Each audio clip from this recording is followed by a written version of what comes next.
అందరికీ నమస్కారం. విజయవాడ నగరాన్ని ముంచేసింది ఎవరు? విజయవాడ కూడా రాజధానిలో ఒక భాగమే కదా. అయినా కూడా విజయవాడ నగరం మీద మీకు ఎందుకంత కక్ష? బుడమేరుని మోసం చేసి దారి మళ్లించి విజయవాడ నగరాన్ని బుడమేరు ముంచెత్తేలా చేసి బడుగుల జీవితాన్ని చిన్నాభిన్నం చేసి వారి ఆర్థిక పరిస్థితిని కోలుకోలేనంతగా దెబ్బతీయడానికి కారణం మీ కళని నిజం చేసుకోవడానిక? ఎవరి ప్రయోజనాల కోసం ఇదంతా చేస్తున్నారో చెప్పాలని మేము ముఖ్యమంత్రి చంద్రబాబు నాయుడు గారిని ప్రశ్నిస్తా ఉన్నాం. ఎందుకు విజయవాడ నగరాన్ని బలిపశువు చేశారు? విజయవాడ నగరంలో గతంలో ఎన్నడూ కూడా ఇలాంటి విపత్తు చూడలేదే. వరుణదేవుడికి మా మీద ఎప్పుడు ఇంత కోపం కలగలేదే. అమ్మవారి దయతో ఎప్పుడు ఆనందంగానే ఉన్నాం. కానీ మీకు మా మీద అంత కోపం ఎందుకు, అంత కక్ష ఎందుకు? చంద్రబాబు నాయుడు గారు, మీరు ఖచ్చితంగా ముఖ్యమంత్రి హోదాలో మాకు సమాధానం చెప్పాలి. విజయవాడ నగర చరిత్రకి ఎవరైనా సరే వలస వచ్చిన చరిత్రే. విజయవాడ నగరంలో అందరినీ అమ్మవారు ఒకేలాగా చూసింది, ఒకేలాగా వారందరినీ కూడా ప్రేమించింది. అందుకనే విజయవాడ నగరంకి వలస వచ్చామన్నటువంటి భావన పోయి స్థిర నివాసాలు ఏర్పాటు చేసుకున్నారు. దశాబ్దాల తరబడి ఇక్కడే ఉండిపోయారు. కానీ ఈ రోజున సొంతూరును గుర్తు తెచ్చుకొని విజయవాడ నగరం నుంచి వలసలు ఇతర ప్రాంతాలకి వాళ్ళ స్వస్థలాలకి వెళ్ళిపోతున్నారంటే ఈ ఘోర సంఘటనని మేము చూడలేకపోతా ఉన్నాం.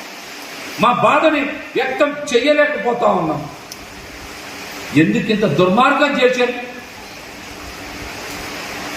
దీనికి కూడా మీరు సమాధానం చెప్పాలి. మేము చేసిన తప్పేంటి? విజయవాడ నగర ప్రజలు చేసిన తప్పేంటి? ఏదో ఒక రోజు మీ విపరీతమైనటువంటి తెలివితేటలతో హైదరాబాద్ కూడా మీరు సముద్రాన్ని తీసుకెళ్లినా ఆశ్చర్యపోకర్లా. ఎందుకంటే మీకు తోడొచ్చేటువంటి యోధులైన నాయకులు ఉన్నారు. వాళ్ళకి ఆర్టిఫిషియల్ ఇంటెలిజెన్స్ టెక్నాలజీ మీద కూడా బాగా పట్టుంది.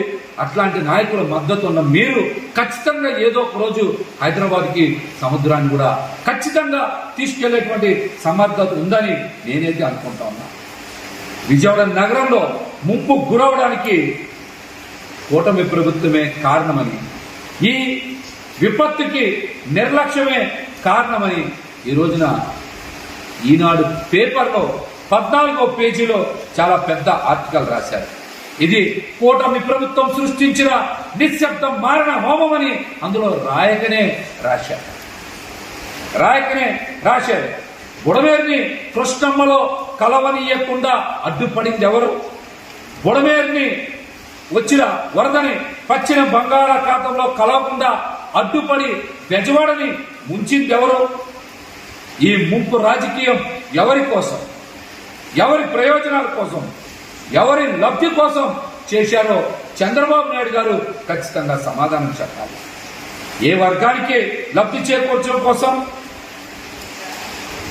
బలైంది మాత్రం బడుగులన్న విషయం ఈ రోజున ప్రతి ఒక్కరికి కూడా అర్థమైపోయింది. చివరికి ఆధిపత్య వర్గాల అభివృద్ధి కోసం బడుగు బలహీన వర్గాలు, బీద బిక్కీలు ఈ రోజున అన్యాయం అయిపోయారు. చరిత్ర ఎప్పటికీ కూడా ఇది గుర్తు పెట్టుకుంటుంది. ఈ పాపానికి ఒడిగట్టిన ప్రతి ఒక్కరికి కూడా ఖచ్చితంగా విజయవాడ నగర ప్రజలు శిక్షించి తీరుతారని కూడా మిమ్మల్ని హెచ్చరిస్తా ఉన్నా.